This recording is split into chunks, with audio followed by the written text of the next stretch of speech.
brought joy to his life. She had the bluest eyes, captivating and pretty. She had the sharpest perception, and her words were all witty. When she walked in the room, he couldn't help but catch his breath. He knew he would love her till the day of his death. And he confessed his devotion with every single breath, but he found in her presence his courage did fail, and his true feelings painfully he never could tell. He vowed he would do it. He summoned up the will, and he went to her house up on the hill. As he knocked, his hand shaking from the fear in his heart, the door opened, revealing her the woman he sought. And there by her side was a man he knew not. Suddenly his fear was replaced with pain. All his hopes to get his true love was slain. He stood there on the stoop, no words could he find. As a tear crossed his cheek, he turned and left her behind. As the days did pass and the thought of his love did grow, he realized he'd overreacted, for he did not know. So he screwed up his courage once more to her home. As he reached for the door, his hand froze. He stood there, paralyzed mid-knock, deciding whether to see her or to take a walk. Suddenly a voice echoed through his head.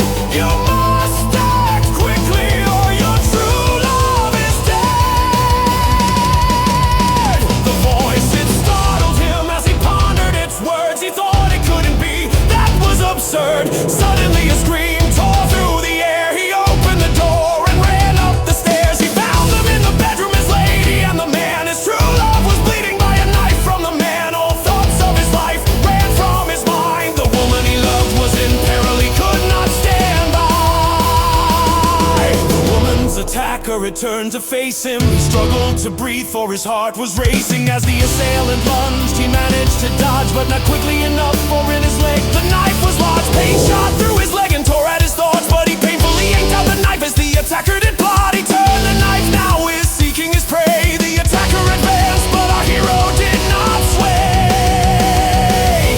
He lunged at the man, swinging the knife, and scored a hit and freed him of life.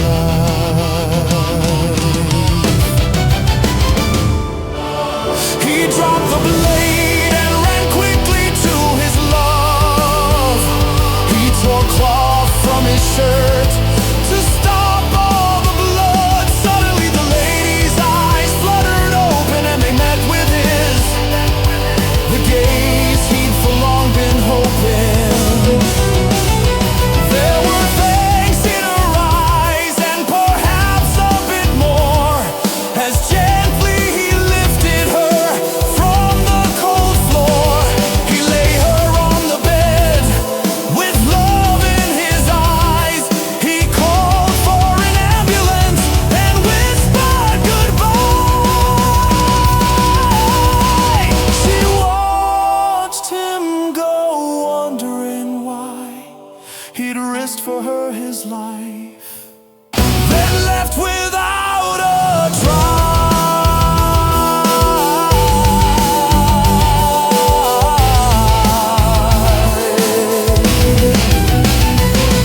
As the weeks did pass, she recovered by and by.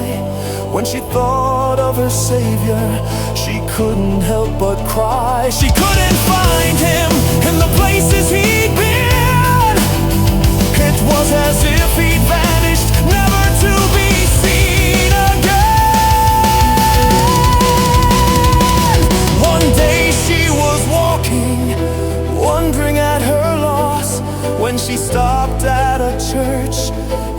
front was a big cross. Something it beckoned, telling her to come in. So she entered the chapel, a strange feeling within.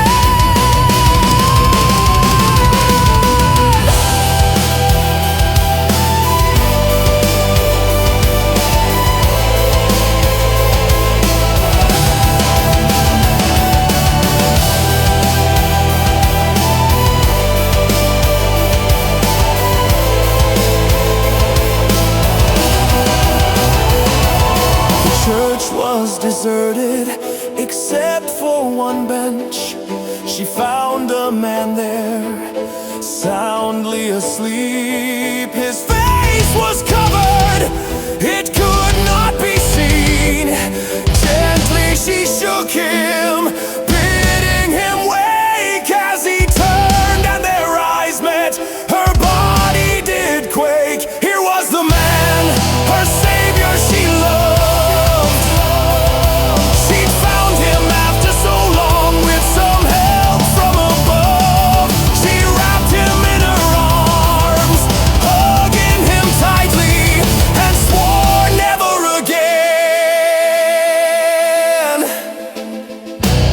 To take heaven lightly,